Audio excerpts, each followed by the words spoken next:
Hello friends, I hope you're doing great. We're here with a tutorial on how to withdraw from your account in the IFC Markets broker using the Tether method. As you saw in the previous tutorial, we funded our account using this method, and now we intend to withdraw this balance. For this, you click on the My Wallet option in the left panel. In this section, you select the Withdraw option. On the next page, various methods will be displayed. And as you can see, the processing time for the crypto method is less than 1 business day. And the fee for this method is variable. For example, for Tether withdrawals, the fee is $3. Then you click on the Withdraw option. On the next page, you will be shown the account you are about to withdraw from, as well as your available balance in this account.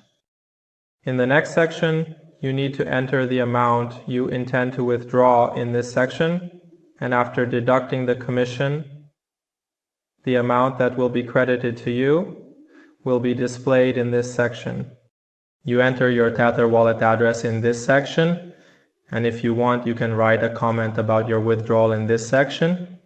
After completing these steps, click on the option in this video. Your withdrawal request has been successfully registered.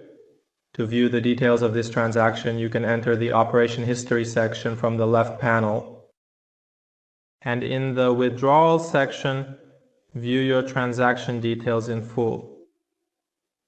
Note that if you intend to withdraw for the first time without making a transaction, the broker will deduct 2% of your account balance from you, and after that you can submit a new withdrawal request. Also, when you request a withdrawal for the first time with a new address, you will be asked to send an email to this email address with the email address you registered in this broker, and in that email you will be asked to provide information such as complete information in the view with the selected withdrawal method and the withdrawal amount, and confirm that this withdrawal address belongs to you. And also you need to submit your latest XID card via this email. And now you need to wait for the withdrawal operation to be completed. After sending the email with the request, as you can see, your withdrawal request will be completed successfully after a few minutes. And you can also see the withdrawn balance in your wallet. Stay with us for more tutorials. Goodbye.